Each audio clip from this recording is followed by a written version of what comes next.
Chat, yeah. in the chat. We're always interested in knowing where folks are beaming in from. Okay, this is exciting. Thank you, everyone. Welcome, welcome. My name is Melissa Giroux. I'm a co-founder of EmbraceRace. I go by she, her, hers, and I identify as multiracial Black, white. And I'm Andrew Grant Thomas. We're the two co-founders. I identify as he, him. I use he, him pronouns. Identify as Black or African American, and delighted to be with you this evening. And we're excited for this conversation, why and how parents and caregivers can nurture friendships between kids of color. And at EmbraceRace, we really do try to support all kids through their caregivers and parents and through their teachers in their racial learning.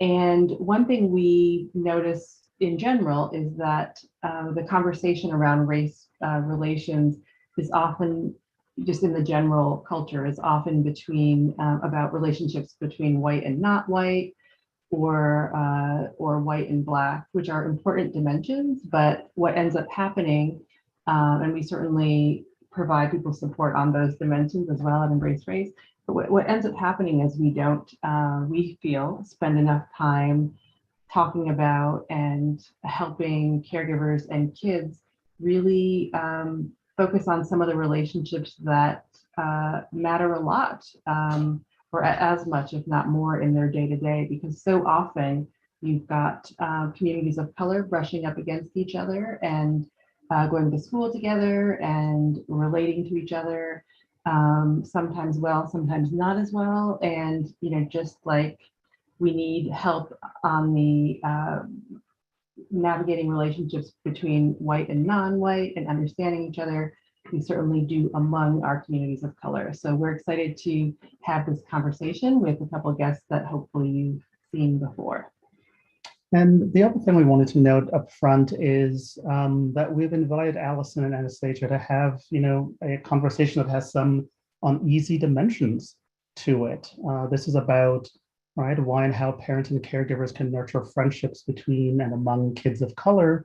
And to have that conversation, you also need to engage, you know, some of the obstacles to doing that. One such obstacle is the reality in some cases, some places, of tensions among communities of color, between even children of color, let's say in schools in some cases. And that's a difficult, right? It's difficult for people of color in particular, pull back the curtain on those relationships. On one hand, we're doing it because we think it's really important, as Melissa said. On the other hand, we also know, and Allison and Anastasia are well aware, that historically and in the present day, those tensions, which again have, you know, of course exist to some degree, have also been, you know, exacerbated, they've been fueled, they've been weaponized by different people in groups, disproportionately white, disproportionately powerful, for reasons of exploitation, right? You've heard, certainly if you've been with us the last webinar or two, heard us and heard our guests talk about divide and conquer strategy. I think it was 2 webinars ago or so, I lifted up the example of a study done by Janelle Wong, a professor at the University of Maryland, who, you know, using the best available data,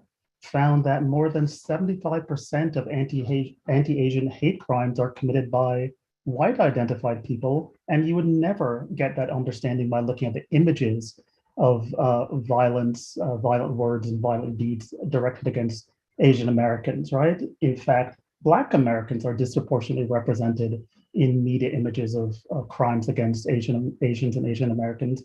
Why is that? Well, unfortunately, it seems to be more of the same. So there's always a concern about whether or not, you know, sort of the kind of insights and observations our guests will doubtless make tonight, might be used in a way which is certainly against, you know, not aligned with what they're talking about and how they want their insights supported and used. So we want to put that out there, and we want to thank, again, Allison and Anastasia, whom I'm about to introduce, for being willing to participate in this conversation. Let me go right to it. Dr. Allison Briscoe-Smith, who is fabulous and literally has been on as a guest for us more than any other because she is fabulous and we love her so. And she keeps taking our calls. She keeps taking our calls. What's up with that? Allison is a clinical child psychologist who specializes in trauma and issues of race. She combines her love of teaching and advocacy by serving as an educator, consultant, and author. And you can learn more, and there's much more to know and learn about Dr. Briscoe-Smith at drbriscoesmith.com. Allison also introduced us to our second guest, and we're really delighted that she did. Dr. Anastasia Kim is a professor at the Wright Institute in Berkeley, California, and a cognitive behavioral therapist whose primary areas of interest are child, adolescent, and family development and minority mental health. Anastasia is the lead author of It's Time to Talk and Listen, How to Have Constructive Conversations About Race, Class, Sexuality, Ability, and Gender in a Polarized World, which came out in 2019. And she too has her own website, Anastasia Kim, that's ANATASIAKIM. So if you take off the first S from the conventional spelling of Anastasia, you'll get it, .com. We are delighted to have you both. Thanks for joining us again, Allison and Anastasia. And Allison, I'd love to start with you, where we typically start, which is how you come to this work. If you could share a little bit with us and the audience about the experience and hats that you bring to this conversation about how children of color relate to each other across racial ethnic lines, that would be awesome. Give us a feel. Great. Hello, everybody. It's really, really good to be here. I'm Allison. I'll follow the model that you all used. I use she, her pronouns. I identify as Black, blackity Black, multiracially Black.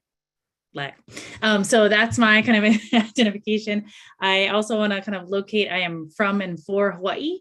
And in terms of how do I get here, it comes definitely in part from my experiences growing up as one of a very small population of Black folks in Hawaii, which provided me an opportunity for community, learning, reflection, and curiosity that I shoehorned into education and became a child clinical psychologist, always interested in these ideas. I think very simply and I'm really kind of fascinated. I need to go back at the other times I've talked with you and see what I've said. Is it consistent? I think it changes every time. But, very much have been thinking a lot and ruminating a lot on this in terms of like, what's my purpose and my goal? It's to make things a little less terrible for kids. Plain and simple, to work to move on something in the world to make it a little bit less terrible for kids. I think kids have it really hard. I think I'm most familiar with the kind of contours and shapes of oppression as it shows up for kids of color. And I'm definitely here to learn and be in community and to think about what we can do to make things just a little less sucky for kids who have it quite rough. And the last piece I'll just mention is I'm also a mom of multiracial kids. So that also is what brings me to this conversation. Yeah. Thank you. Anastasia, what's your thinking? Hi, hello everyone. I'm Anastasia. What a pleasure it is to be on with Andrew and Melissa again. And full disclosure, Allison and I know each other well and we're good friends. So an opportunity to have a conversation with Allison is amazing. So very happy to be here. Identify she, her, cisgender female, and I am Korean American.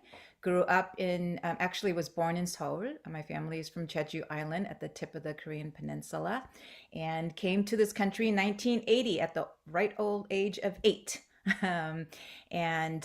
I also have a few kids and they are also multiracial. So my husband is Black and white. So my kids are really very, very multiracial. I hail from Oakland, California, and I teach at the Wright Institute as a professor. And I think for me, just like for many of us, I very much bring both my personal and professional experiences to this work. And, in many ways, as Allison mentioned, they're one and the same for me. My early racial experiences as an immigrant kid growing up in Southern California was immensely influential to becoming a psychologist. So it's no surprise that in many ways I have dedicated my work as a clinical child psychologist to working with BIPOC, Black, Indigenous, people of color communities, especially kids, teens, and their families. So much of my childhood experience influenced this. And I think growing up in a very diverse communities that were predominantly communities of color. And although I knew we were clearly very different in many ways, from language to appearance, it was also apparent how much we had in common, my friends and neighbors. And in the neighborhood where I grew up, most of us were poor, were working class. Our parents didn't have college degrees. Some actually barely had any formal education. And many of my immigrant friends actually had families who had similarly survived war and trauma in their countries of origin, like my own family had. But beyond all of this, I also found that through my friendships with other Asian, Black, Indigenous, Hispanic, Latinx friends, that we were also very similar. And we shared similar cultural values of collectivism, respect for elders, and tradition, joy of food, even family drama. I don't want to stereotype, but that was my experience. And then the other thing I believe we had in common was our shared experiences of feeling left out and pushed out and disrespected. And in many ways, I think that also bonded us. And all of this left a really indelible impression in my young mind that very much planted the seed of what I would do in the future. So professionally, I very much like Allison, I teach, I train, I consult, I write about having conversations in particular on race and racism and other diversity topics. I currently run a program for high school students of color who are also first generation college bound. And it's a psychology internship and mentorship program for teens of color led by my undergrad and graduate students of color. And in this program, one of our primary goals is to foster BIPOC friendships in which these young people of color can experience deep validation, solidarity, love, and a sense of family and community lifelong. And I feel like that's really one of my main takeaway messages here, to be able to develop those strong bonds of solidarity and empowerment. Thank you. We're talking to the right people. Mhm. Yeah, so it's interesting that both of you sort of talk about people who you grew up around who were different and similar. And I'm wondering now, just most people don't have that experience, right, in the US. And increasingly, we had a conversation the other day about how schools in particular are, as neighborhoods are diversifying, schools are getting more and more segregated. So I'm wondering about, before asking like how, whether people are doing it and how are people really knitting kids together across racial groups, BIPOC kids or kids of color. I'm wondering just whether you're seeing, and I'll start with you, Anastasia, whether you're seeing parents talking to their kids about race, about just generally the patients you see, the neighbors and friends that you have, like how sophisticated a conversation is it? I don't know if people are getting so far as to, nurture solidarity. Yeah, so much of this is also geography and where we live. And so, as I mentioned earlier, I am in the larger San Francisco Bay Area in Oakland, and there's a lot of ethnic and racial diversity here. And I think for my own kids who are multiracial, opportunities to connect with. So, first and foremost, just being able to have the opportunity for connection is in and of itself a privilege and an opportunity. And so I think what I might be observing here professionally and personally might be very different than what other folks in different parts of the country and in the world are experiencing. I think that said, on the whole, I still find that even in areas such as this, conversations about race are still very much white versus people of color. Rare, I think, are occasions in which conversations are between and for communities of color, which is why I thought this topic was brilliant and wonderful and a breath of fresh air, because rarely do we not talk about race without the perspective of the being white and the white experience. So in professional spaces, at least the spaces in which I work, I think more conversations are centering BIPOC experiences and highlighting the relationship between and among people of color. And of course, for kids, two obvious places to support these conversations that we would see and we would want to see are at home and at school. Certainly, I'm seeing a lot more energy towards books, and organizations such as EmbraceRace are providing caregivers and educators so ready access to book recommendations, and having something to begin the process of conversation, begin the process of connection is really, really central. I just participated in the Bay Area Book Fair, and to have, so many authors of color, and there was also an organization that my daughter is part of, Cinnamon Girl, shout out to Cinnamon Girls, which is a local organization here for young BIPOC girls of color, 12 to 18. The fact that they were able to collectively produce an anthology that privileged and honored their voices was really powerful. And the fact that local book festivals are really providing stage set front and center to amplify those voices are really encouraging. So definitely seeing some of it. We could certainly see more. And I hope that in some small part, this is, this offers some opportunities to that end. Allison, what would you add to that? I'm seeing and experiencing very similar pieces to what Anastasia has talked about. I think about it in terms of clinically, the majority of the kids and families I serve are kids and families of color, where the conversation about race and racial identity is very present and needed because of survival, frankly. And I've recently moved up to the Pacific Northwest. I see a bunch of folks in the chat here, also there. And there are many similarities and also some different iterations, but I'm also in a community that has a lot of diversity available to it. And I think, it comes, one of the main kind of issues here is where we're making choices as much as possible to be with our children, and what opportunities are there for our kids in terms of their school or their community or their neighborhood, that those kind of choices are particularly complex for kids and families of color. So if the question is, how are people talking about it?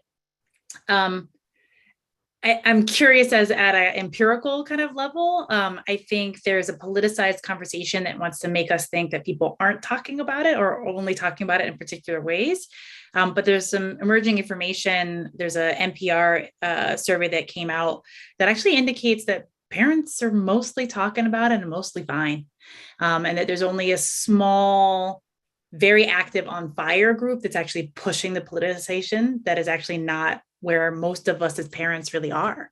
Right. So, yeah. Right. I wonder. Sorry, yeah, but still, are you seeing what Anastasia says as well about even among communities of color, the main through line is sort of white, non-white? I think we're often kind of oriented towards dealing with whiteness. Yeah. And so dealing with the whiteness as a threat, dealing with whiteness in terms of how we'll be perceived, and preparing our kids to deal with whiteness. And so I think the rich opportunity here is to both understand and frame that, and also think about, well, what do we have to say to each other? And how are we doing? And then, as we've kind of talked about, like behind the curtain a little bit, like we have stuff to say to each other as a complicated, rich, nuanced community that has differences. And it's great to have an opportunity, like, can we beef a little bit, and can we be engaged a little bit, and can we, do that without always having to reference ourselves to that. But we also do need to invoke and frame, like the majority of the conversation is that is out there or politicized is falls into this kind of frankly false dichotomy. If that makes sense. Yeah. Yeah. Allison and both of you, I'd love to follow up on one piece of this, what people are talking about with special attention to the kids, right? So you both wear so many hats that are relevant. You're both parents of multiracial kids, as you said. You both have a clinical practices. Allison, I know you spent a lot of time in schools, in the Bay Area in general. Maybe you have too, Anastasia. I'm just wondering, thinking about those kids of color that you've both come across many, many times in different contexts. I wonder, what do you think they would say if they knew that we were even having this conversation? I'm also mindful that, right, in many, many places, we know that our schools, our public schools, are significantly segregated in almost every place in the country. And that therefore, that kids of color, let's say Black and brown kids, for example, are very often going to school together, right? So for better or worse, or in all the complexity of those dynamics, that actually is where a lot of the interracial, interethnic action might be. So I'm wondering, what are they? So it's not like it's not there for them, right? What might some of the kids that you've both known, kids of color, say? Would they think, yeah, this is really worth spending some time? And finally, Anastasia, I'm just thinking about your having said that, I think you said you teach a class where, right, they were taught by maybe the grad students in support of undergraduate students, but where this issue of relationships among kids of color is expressly a part of what you're trying to work on. So just any insights about that from the kid perspective? Yeah, I think you hit the nail on the head in terms of what we're trying to foster. Now, the program that I mentioned is high school, so a little bit younger than the age group that is being targeted here with Embrace Race. That said, the focus really is on relationship because, to be clear, just because I am in physical proximity with somebody who is different, and just because I have an interaction, including going to class, even living, right, doesn't necessarily mean I have the quality and the depth of interaction and connection with that person for us to together individually move the needle on systemic racism and internalized racism, And what that requires is not just proximity, not just contact, not just superficial interactions, but an opportunity to really connect at a deep level. So this is why, for me, relationships, mentorship, and friendships are really critical. And it's hard for kids, really young kids in particular. And the reason why it's hard on kids, it's because they don't have models in adults, among the parents and amongst the broader society, to be able to. The most powerful means of kids learning and internalizing is when they are shown, when they could see other people doing it versus simply being instructed and told to do so. And so we are talking about kids, and we should privilege kids, but in order for us to amplify impact for the kids, everyone around it, adults, caregivers, parents, and educators, must be able to take an audacious, brave dive into doing an audit of our own relationships, So being able to show our kids. And so I think our kids, I don't know, the kids that I know personally, and my own kids would say, are you talking to Allison again about that race stuff? That would be their immediate. Are you talking to Allison? Right? Something like that, because their mom is just constantly sort of talking about the same stuff. But again, I feel like what's that? We get that too. Do we have to embrace race at the dinner table? Yeah. But the kids are, I think the kids would, if we were to sit down and do a deep dive with them, I don't think they would say something too differently than what I'm saying now. And I base that based on the conversations that I hear from the BIPOC kids that are the teenagers that are in my program, So when, this year we happen to have all amazing young women, and they are Black and Muslim and Asian and Hispanic and sort of all mixed, and some of them are from the same school, but they didn't even really know each other. They knew each other because that was somebody in class, but when they came together to be able to develop and have shared activity and opportunities for a deeper dive, then the connection, the quality of the connection really deepened in ways that were really meaningful. And to me, I feel like that's where the heart of this work must really be. Not just proximity, not just contact, not just interaction. My neighbor's Black. My kids go with, Asian kid, go to school with Asian kids. Well, I live in the Bay Area. I know all kinds of people who live in the Bay Area who don't have any friends of color, white or BIPOC. So, I think that the kids would say, well, I don't know. I think they would say the same answer, which is like, well, my friends and my classmates are, but if we did a deep dive, who are your best friends? Who do you feel like you could confide to? I don't think we would be very surprised. Yeah. Right. There was someone who wrote in with a comment in registration that said, just to your point, Christina said, I would love it if my children had more diversity in their friends, but because I don't have much diversity in my group of friends, I have no clue how to nurture it. That's really important to be doing it yourself, and to to have the opportunity. Depending on where you live, you might not have it. So. And Allison, what are you seeing? Yeah, I agree. And I kind of seeing, and I'm also kind of, looking at the chat too, because I'm seeing these kind of conversations come up, have to agree that we have to be able to kind of model it within ourselves. So that's where they're looking. It's the first modeling, early childhood. And so we have to take a look at how are we interacting and getting along with other folks of color. So there's that. Number two is I hear kind of a question and see it as well around legitimate or authentic kind of relationships. And I want to kind of think about this in another kind of way too. When I listen to kids and what kids are saying about this kind of topic is they're kind of noticing, oh, it turns out that many of the kids I hang out with are also mixed or are also Latinx or are also, and kind of noticing that. Mm-hmm. That is developmentally appropriate.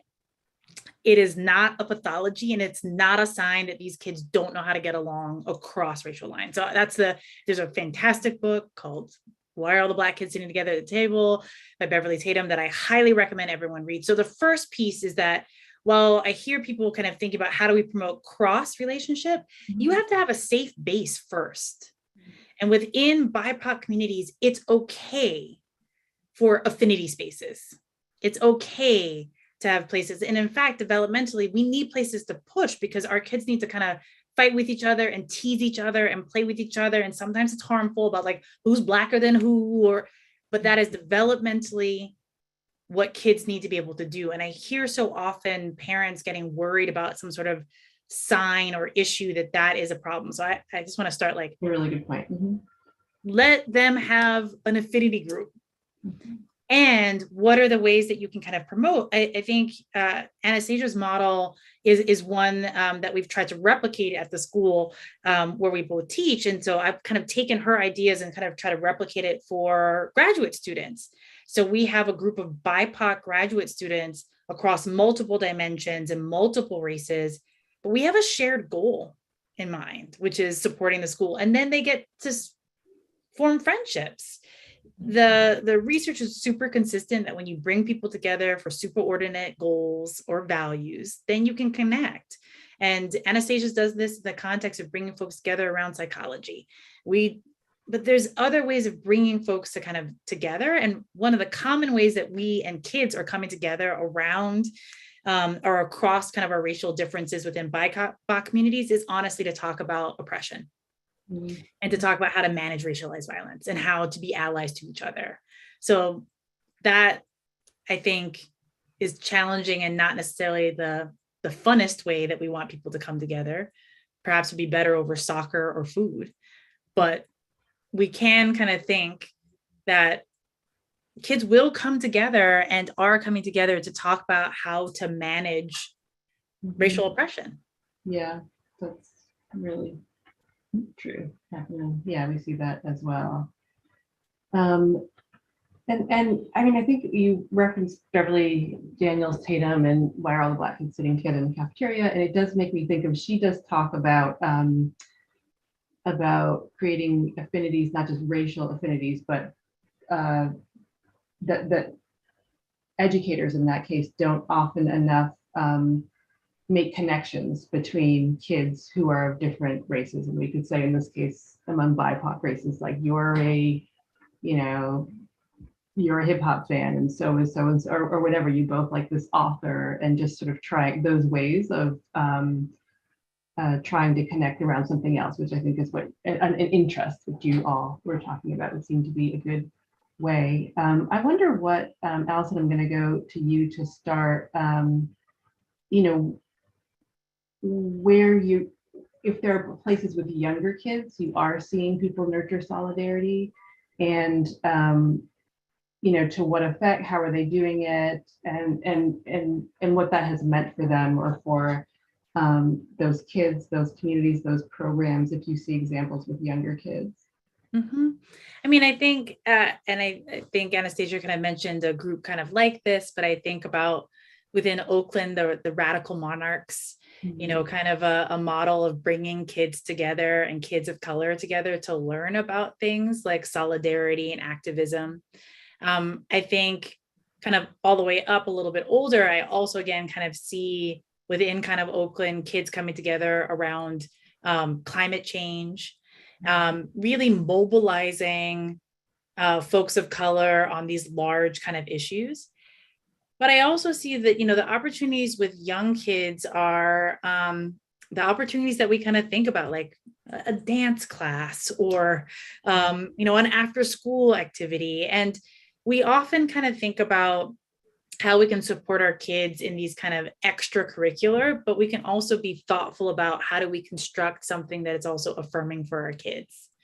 And so I know that the other piece for us to kind of just think about and kind of, preach into the converted here is that the choices that parents of color have to make about where their kids engage in those activities are complicated by things like, I really want my child to be comfortable with their body and learn ballet and do it in a place that doesn't, that actually affirms that they can wear brown tights, or that they don't have to have their hair in a bun. So these are just additional places. But the question I hear you asking are there spaces that are affirming and supportive of young children?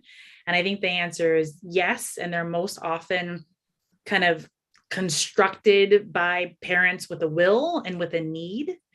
And it's also just, I think, another place to think about the added burden of parenting while a parent of color, the added kind of challenge. And it's also something, I think, if we want to get kind of concrete, that there is an opportunity for us as parents to narrate to our children, to not be like, I'm so burdened by trying to find you this, but rather it's really important for us as a family that you get a chance to hang out with kids who are different than you and who are similar than you. We're going all the way across town for this jujitsu lesson because we think it's really important that you have a teacher who looks like you. There's a way that we can narrate that to our kids, and especially for young kids, that can be really affirming and also help make transparent some of the things that we're doing. And they certainly respond, right? When you sort of go across town to find the teacher that looks like them, it's like you pretty quickly get affirmation that it was a good choice. Yeah. Anastasia, do you want to add to that? What are the forms support can take that parents, caregivers? Yeah, I mean, I see both ones that are pre-existing and requires us as parents and educators to go digging, and sometimes to go digging hard and deep, because they can typically be few and far between. But again, I think I feel grateful for the community that I'm living in, which there's some richness of resources here. So I have noticed both professionally and personally some of the organizations that I have found for my clients, as well as the one that I have enlisted my own children in, or organization actually that are founded by parents So I'm going to say two things. One is looking for organizations that are pre-existing. And is it coincidence or maybe not that these organizations were ones that were developed by parents themselves? So that is the message here. If it doesn't exist, we as parents and caregivers make awesome entrepreneurs because we are motivated. Look at Melissa and Andrew. We are motivated and invested for very intimate and personal reasons. And so I don't think it's coincidence that the organizations that I have found that I want to recommend to clients and that I also want to enlist my own children in are ones that were spearheaded by bold, audacious parents who are like, well, if it doesn't exist, then I guess I best build it for my kids and their friends. And I mentioned one organization, the Cinnamon Girl, which is awesome. I'm trying to sign myself up to get involved professionally. I'm telling my daughter, okay, all right, move over. Now mommy's going to go because I want to do some work with Miss Renee. So organizations like that are for young girls of color. And really, under the shared experience and mission of helping to grow a generation of girls who are leaders and powerhouses and bosses. And they do that through business, they do that through writing, they do that to sort of travel. And in those experiences, Melissa, you mentioned, especially for children, whether they're super young or even teens, having a shared set of activities, interests, or hobbies is really the golden ticket to genuine interests and connections that could be fostered. The other organization that I have really just had been incredibly impressed by is Heirs to Our Oceans, which is not local to the Bay Area, but it is nationwide. Actually, it's global. And a teacher of color recommended it for my kids, and I've been really impressed. And their job it's about climate justice. And we know that with the younger generation, one of the areas that they are most anxious and concerned about is climate change and climate justice across all racial groups, actually. And so this is a group of powerful young people who are advocating for climate justice that are represented across multiple continents. So these United States, North America, South America, Asia, and also Africa, and opportunities to have a shared vision and goal where they're working together. And the byproduct is lifelong friendships. And so that's been really beautiful. And that was also started by a parent. So there are name Anastasia. Yeah, Heirs to Our Oceans. So Heirs as in HEIRS. It was started by a local family. They're a white family, but they really thought about how climate change disproportionately impacts communities of color world over. So really thinking about how to build a coalition of young leaders across the world. So that's been so looking for pre-existing organizations, that's one thing. And then what I said earlier, if it doesn't exist, I don't know. I think we can and we should make it, create it. More recently, I told my son, who is a jazz musician, he's like, well, I've noticed that from elementary all the way to high school, there are less and less kids of color who are involved in jazz, which is traditionally a Black form of music, and he's like, Mom, I'm the most Black kid, and I don't even look Black because of all my multiracial sort of heritage. I'm the only Black kid in this top jazz. And so we really thought about how, he felt really, frustrated and distressed about this. So I said, why don't you, go and offer sort of something? So in the last couple of months since the beginning of the calendar year, he's gone back to his elementary school, so targeting much younger kids, and offering a free electronic music production, which is what he does. And so and it's for BIPOC kids by BIPOC kids, and so he's having a very sobering reality dealing with 7 and 8 year olds. But the idea is I want him to be able to experience, like, don't be just in a state of distress. Let me and Dad help you figure out what you want to do, and even if it is an epic fail, for you to just go in and try to build something. And now the person in the school district is like, great, Dexter, let me sign you up for this, that, and the other. So I don't know. I think cultivating opportunities where we get to put our kids who are so wise, not just our teens, but our little ones who are so wise, and embolden them with values that they can practice and translate in their immediate environment, I think can be fantastic opportunities that we can help curate and help support for our kids. Wonderful stuff. I want to, as always, we looked up questions from, that are posed. In this case, not only from the registrants for this conference, but for this webinar, but from questions that we've been hearing for a long time. And the question that Melissa asked earlier, which I'll paraphrase in a second, is one that a lot of people are right about. From the woman, I think. The statement that she doesn't have diverse. So her own friends. Circles aren't diverse. And, and sort of as a preface to that, I want to lift up a couple of things that you've both been saying.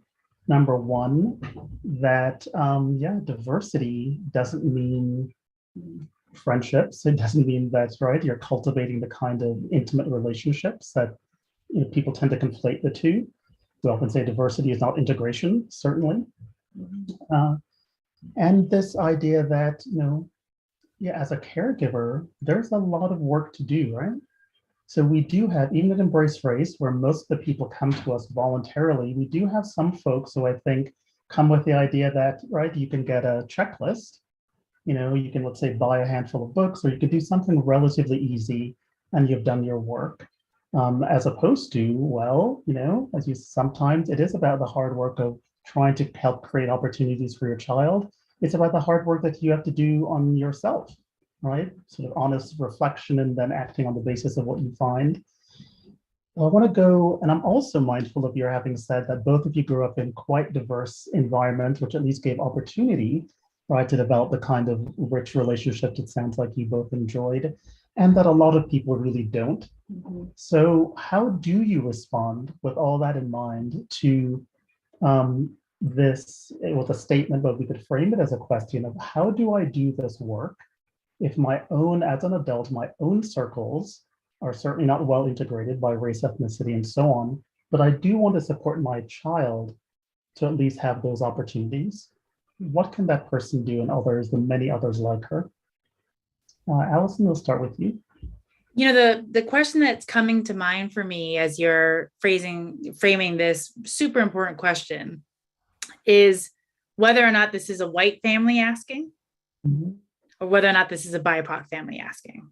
And just, I want to kind of hold out appreciation for our shared humanity and commonalities, and also that those questions feel different to me.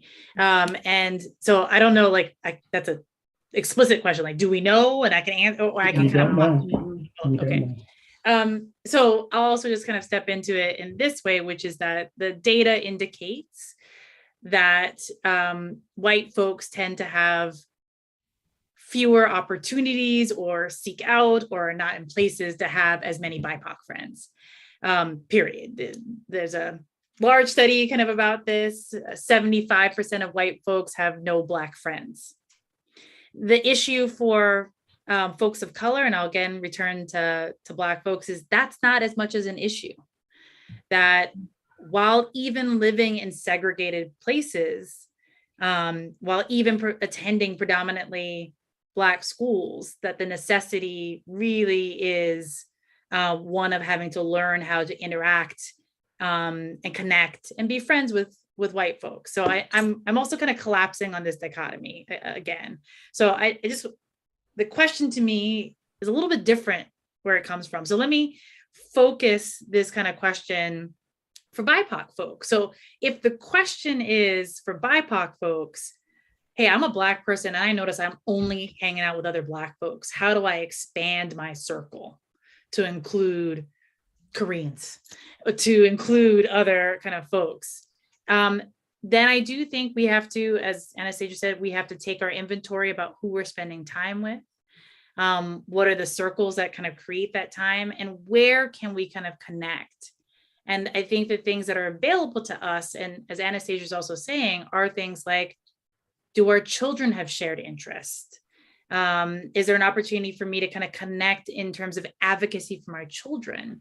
And to connect on big things like climate change, or to connect in terms of supporting and protecting our trans kids. Can we do that by focusing and connecting with other families of color? Or the other thing that was kind of coming to mind for me was in the pandemic is, how do we construct our pod? And I know there's lots of different iterations around that, but I did notice and did see that many of the pods that I saw forming were racialized, and were about kind of connecting. So I think it's about bringing a thoughtfulness. I think in terms of how do we connect across our differences within this context of BIPOC folks, we have to look for shared values. We have to look for shared goals. And we have to be uncomfortable and be willing to do all of those things. And there's lots of opportunities to find shared values and shared goals when we talk about in the service of our kids. I don't think it's going to be hard to kind of take that and apply it to white folks, but I do want to center the kind of conversation as you're providing us the opportunity to do so, that it can be nuanced and the shape of it look different in the context of folks of color here. Absolutely. Thank you. Anastasia, did you want to weigh in on that one? I mean, I think definitely agree with everything Allison has said. And this is a topic we've often discussed, because BIPOC's, communities, the needs, what motivates us is often secondary in conversations about race. Going back to the question about if I am, and I assumed, I guess, that this person asking was a BIPOC parent, or an educator looking for sort of spaces, and their immediate availability is rather homogenous. We live in an era of technology for good or worse. And especially in the last year, it's sort of ushered in our capacity to be connected when we might not otherwise share physical proximity. And so both of these organizations I highlighted, are ones that have kids from places outside of the immediate. I mean, even Cinnamon Girls, at the recent book release fair, we met a lovely young lady from, shout out to Clover, from Arizona, and so the fact that the pandemic happened, and then, and knowing my daughter, my little eccentric socialite of a daughter, she will stay connected with Clover, who lives so far away. So if you are really pressed for a lack of availability in your immediate community, so many organizations and Heirs to Our Oceans, because we're trying to tackle a global epidemic of climate crisis, it really requires some global partnerships of youth leaders. So there might not be maybe physical people who are available, but don't be shy about using the alternative, which are virtual connections. They absolutely can be real.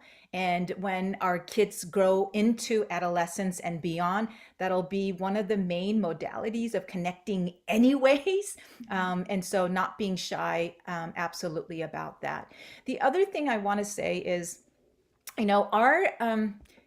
think this might be a little bit interesting for me to say, but especially when our kids are young, I think it is okay for us, and in fact, almost necessary for us to be nosy and get involved, especially in the relationships and friendships of younger kids. To use our influence as caregivers. And this is a developmental stage, especially during the elementary school years, when our kids need us. They want us in more obvious ways than is the case in later stages of development. So for us to capitalize on it, I mean, Melissa, you mentioned earlier about advocating on behalf of our kids, but also to help organize, like what was mentioned earlier, play dates, join play groups, have play dates with other BIPOC children and families. We can start by asking who, your child is already gravitating towards. who they're spending recess time with, lunchtime, at school, who might be another kid of color. Maybe suggest a play date. I notice that you're talking about Melissa a lot, Maybe it would be fun to have Melissa and her dad over to our house for play. Or maybe your child's friendship circle is not yet diverse. In that case, consider creating again opportunities for more contact and exposure, including maybe even virtually for shared interest and hobbies. And so, I don't know, activities that your kid likes. Allison mentioned soccer, Legos, music, Marvel movies. I don't know, join a soccer group that has diverse BIPOC representation, or a local library or a virtual library club or music class. Like I think Allison mentioned earlier, the shared interests and activities are often the most common and easiest ways to connect with other people. And this is true for kids and adults. So I think it's incredibly awkward and on the part of the kid, like, why would I want to hang out with so-and-so just because they're Korean? I've done this. I'm like, yes, because they're Korean. We are going to, they're because, yes, that's the main reason. Yes, she's a little annoying, but we are going. So that often doesn't work that well on the whole, but if you can find commonalities where there's shared interest and hobbies, that's actually a really powerful way and easiest way to develop really authentic and organic connections. And That's for us, like we said before, for us to be able to model that ourselves. Absolutely. We had some folks on from the Families of Color Seattle group a webinar ago, and they were talking a bit about in their parenting groups that there are, parents of color who hesitate to identify, to say, just to approach someone because they are a person of color, let's say in a non-diverse setting, and they're happy to see the other person, but they feel weird about going like, hey, and approaching them. But that's sort of what you should do. And so they teach them, yeah, you should do that, because you do need them, and maybe you'll like them and all that. But yeah, that's sort of being just sort of disposing of the idea that that's just weird. Like, so what if we're the only Black people, or or whatever. You say hello, you do more than the nod. Well, I mean, Allison said this earlier about being okay with being uncomfortable. I mean, for better or worse, I am not a shy person or a mother, so I embarrass the hell out of my kids all the time. But I am the person who'll go up and like, Korean? Are you Korean? Or like, are you blah, blah, blah? My kids are also Blasian. And, so I don't think that's brave on my part, because I didn't get enough of a shy loading on the shy gene. But I think part of this work absolutely is about showing and modeling for our kids it's okay to be uncomfortable. And in fact, that's the definition of being brave, that you do something even if you are uncomfortable. And because you are uncomfortable, you're doing it. That's brave. There's a question that we also get quite a bit of, and that you can both speak to very well. You're well positioned to speak to, which is, how can we ensure that multiracial students, that's children, feel embraced by both or all of their communities? Yeah. So I've spent a lot of time on this kind of question, both in terms of my own kids and then also having an opportunity to listen to kids as I worked with Dr. Relina Joseph to write a book exactly about this issue. And what the kids said is, please listen to them. Please listen to them as they identify. And please listen to what they would like to do. And I know that doesn't sound really hard, but we actually heard about the ways in which the world makes it really hard, about how the desire to categorize, place, know, and name comes from within BIPOC communities, without BIPOC communities. So, I mean, really listen. And that listening might mean I have a multiracial kid that right now really wants to identify as one part of themselves. That's developmentally appropriate, and that's okay. And it will move and it will change, but we got to listen. And our previous models have really pathologized that. So I think, in short, listen. And the other thing that multiracial kids said a lot of is that they want affinity spaces with other multiracial kids. That came up again and again and again. So how do we support them? Bring them into contact with other kids that are going through pretty similar processes. So, And we'll just quickly note that we had Allison and Relina on. So check out that. It's all in our archives, folks. Check it out. Yeah, and it was a fantastic conversation. Actually, Andrew and I were taking a walk in our neighborhood, and someone stopped us. We didn't know was, and said, "I heard that conversation with Allison," and they really looked at me.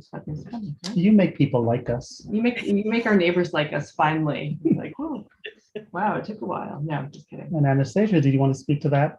I think it's in that same spirit of being able to open our mouths to, model for our kids. I mean, we live in an era of so much sensitivity around being politically correct, that sometimes it compromises the full capacity to learn, which means putting our foot in our mouths. That's how kids learn to ride a bike and to walk, to do everything. And so giving some opportunities for us to be able to model that for the kids, and absolutely agree with what Allison's research has confirmed, which is having contact. And having contact means psychologically the benefits and the gains is I feel affirmed, I feel validated, I feel seen. Someone else is bearing witness to the truth of who I am and the complexity of my experiences. And that's a psychological benefit and need that we all have, regardless of who we are. And that is the byproduct of getting folks of color and kids of color in contact with each other, because one of the really painful byproducts of racism is that folks of color and communities of color and kids of color have been made to turn on each other. And this is a byproduct of what oppression, including racism, does psychologically. It's extremely it's integrated into such levels of our sort of psyche that we turn on each other. And what I started off saying in the very beginning, my proximity, my own experience as a young child, and thinking we're so different, and hearing stereotypes from my own family, my community, and from the other people, other BIPOC kids projecting their. But then when I really got proximate, and I'm like, you know what, you guys are no different than us. We're very much of a collectivistic based culture. There is some reverence, at least the kids that I was in contact with, reverence for elders. There's sort of tradition. You do this with food, we do this, but the underlying mechanism and function and meaning is really same. And so I think when we can see each other, across these different cultural identities and experiences, then the capacity for us to develop solidarity, the capacity to embolden our empowerment and sense of agency, and the capacity as together with the numbers, if you will, in solidarity and community, to be able to address and ultimately dismantle and make more of an impact than our generation has. That is really the ultimate benefit, for us to be able to help our kids imagine and position them and help them to imagine and reimagine a more racially just world and future for them, and also for their kids. Wow. So a question I want to throw to Allison from Autumn. We see you, Autumn. When young kids reach adolescence, I notice they gravitate more towards their own kind, sort of racially, and perhaps as a way of bolstering their own sense of identity. Are there ways to encourage tweens to keep the bonds they've made with friends of other backgrounds when they were younger, rather than growing apart? Or should we let them go their own ways and drift back together eventually if it's meant to be? And I happen to know this is a Black mom. And Allison, you've spoken to this. Yeah, you spoke to it a bit, but I wonder about the whole drifting back and when you expect that to happen, or whether, I mean, I would imagine, Allison, you would say you keep, I'll let you say it, but you keep exposing kids and talking about stuff, and you don't pathologize what they're doing. I've done my job. Yeah. Yeah. I think the part of it is to think about, and I see this also in the chat as well, part of it is about us managing our own anxiety and our own desires. I really want them to have these friends. I really want them to, okay, let's listen to what they want, right? And let's also listen to what they need and understand that things will change and move. And our role is to be there with them to come back and land and to articulate what we value.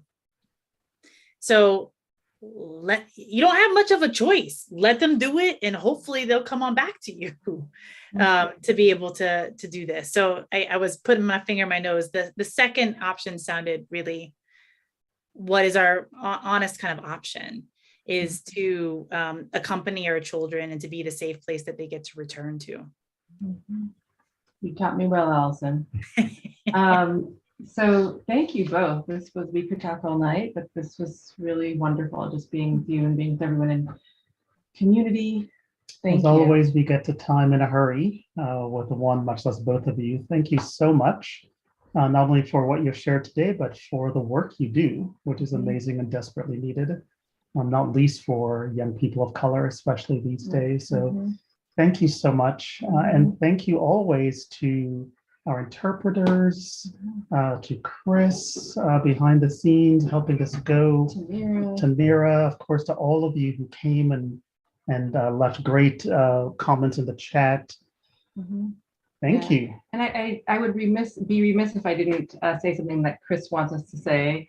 Thank you, Chris, which is that you can see this webinar and previous webinars that these two have been on and said, dropped amazing wisdom on our YouTube channel, which just reached, it's sort of new to us and just reached 1,000 subscribers. 1,000 subscribers. Yeah, so go subscribe and then you won't miss a thing.